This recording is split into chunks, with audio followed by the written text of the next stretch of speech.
Assalamualaikum warahmatullahi wabarakatuh.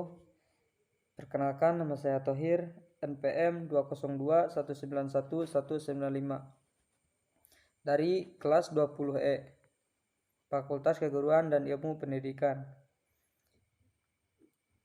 Di sini saya akan memaparkan sebuah karya ilmiah saya atau makalah dalam pembelajaran pengelolaan pendidikan yang berjudul Pengelolaan Peserta Didik. Untuk dosen pengampu Pak Depri Mulyadi SPD MPD, di sini saya mohon izin untuk menyampaikan atau memaparkan sebuah karya ilmiah saya. Oke, langsung saja. Assalamualaikum warahmatullahi wabarakatuh. Puji syukur senantiasa kami panjatkan kepada Allah Subhanahu wa taala atas karunia-Nya sehingga makalah ini dapat kami selesaikan. Tak lupa sholawat dan salam kepada junjungan umat Islam Nabi besar Muhammad SAW yang telah memberikan petunjuk dan jalan bagi umat yang selalu mengikuti perintahnya dan menjauhi larangannya. Tak lupa penulis mengucapkan terima kasih kepada Bapak Depri Mulyadi SPD MPD yang telah memberikan penulis dalam mengerjakan karya ilmiah ini. Karya ilmiah ini memberikan penjelasan tentang wawasan pengelolaan pendidikan, sehingga kritik dan saran yang membangun yang sangat saya harapkan demi kesempurnaan makalah ini. Akhirnya saya menyampaikan terima kasih kepada semua pihak yang telah memberikan baik secara langsung maupun tidak langsung sehingga makalah ini dapat terselesaikan. Akhirnya penulis berharap semoga makalah ini dapat bermanfaat bagi seluruh pembaca. Tasikmalaya, 15 November tahun 2021. Bab 1 yaitu pendahuluan. Kualitas pendidikan di Indonesia sekarang ini masih jauh di bawah kualitas pendidikan negara tetangga yang seperti Malaysia apalagi Singapura.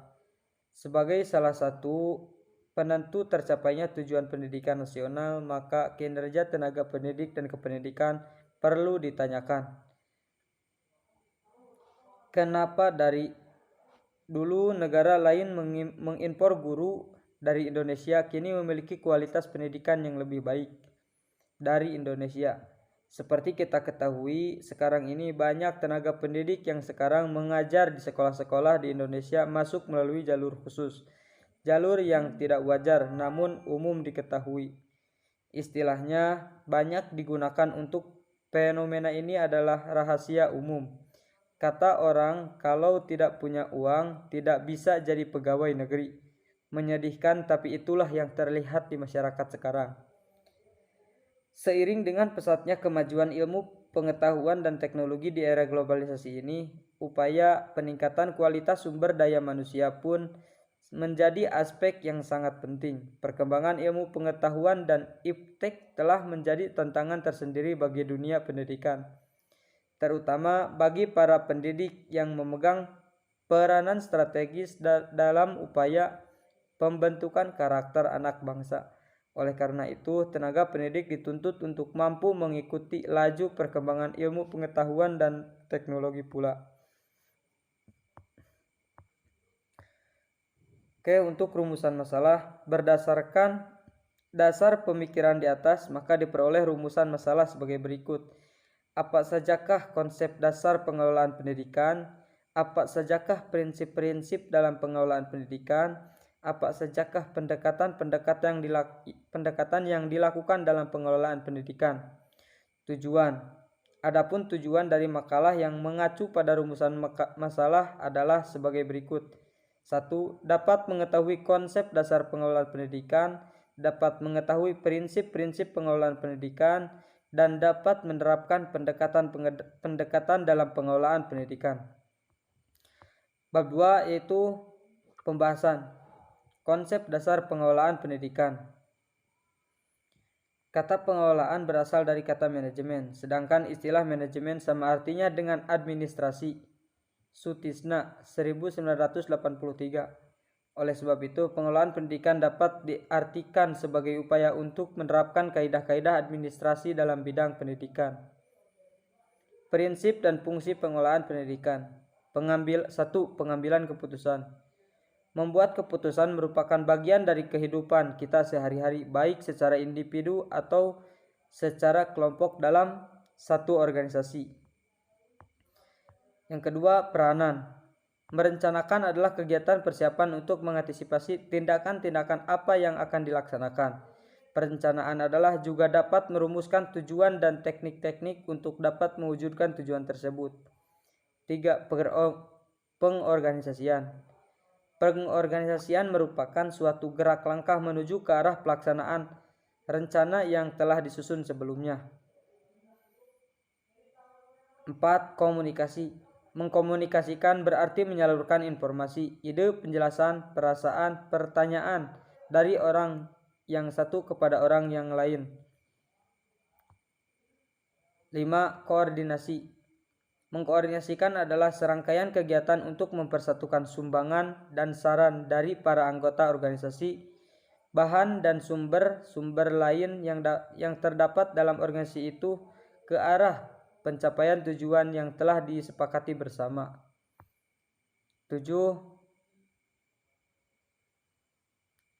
6. Pengawasan. Pengertian pengawasan adalah sebagai satu proses fungsi dan prinsip administrasi untuk melihat apa yang terjadi sesuai dengan apa yang semestinya terjadi. 7. Evaluasi. Penilaian sebagai seperangkat kegiatan yang dapat menentukan baik tidaknya program-program atau kegiatan organisasi yang sedang dijalankan untuk mencapai tujuan-tujuan yang telah ditentukan. 8. Dilanjut ke C. Pendekatan dalam pengelolaan pendidikan. 1. Pendekatan organisasi klasik. Pendekatan organisasi klasik ini sering disebut juga dengan gerakan manajemen ilmiah yang dipelopori Frederick Taylor, seseorang yang memiliki latar belakang dan pengalaman sebagai buruh, juru ketik, mekanik, dan akhirnya berpengalaman sebagai kepala teknik. 2. Pendekatan hubungan manusia. Pendekatan hubungan manusia adalah gerakan yang lahir dan berkembang sebagai reaksi terhadap pendekatan organisasi klasik. Pendekatan hubungan manusia ini dipelopori oleh Mary Parker Follett tahun 1868 sampai 1933. Yang ketiga, pendekatan perilaku.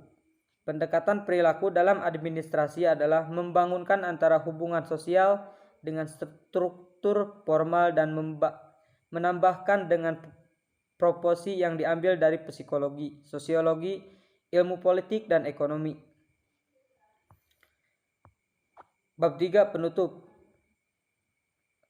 1. Kesimpulan. Kata pengelolaan berasal dari kata manajemen.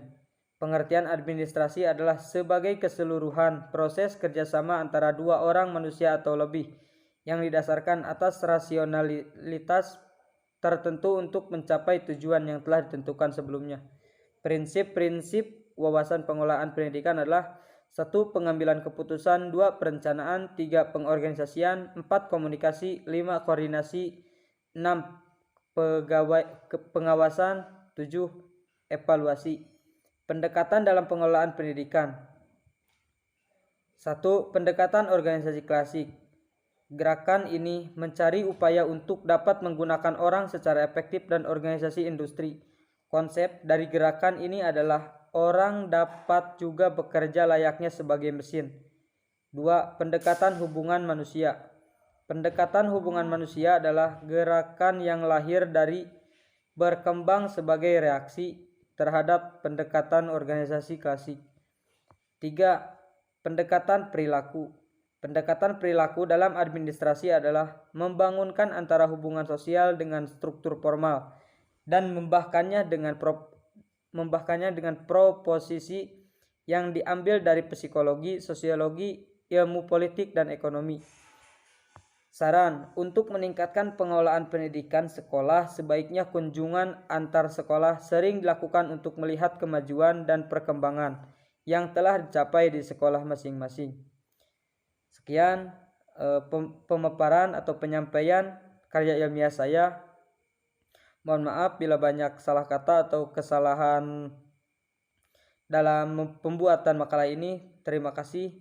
Wassalamualaikum warahmatullahi wabarakatuh.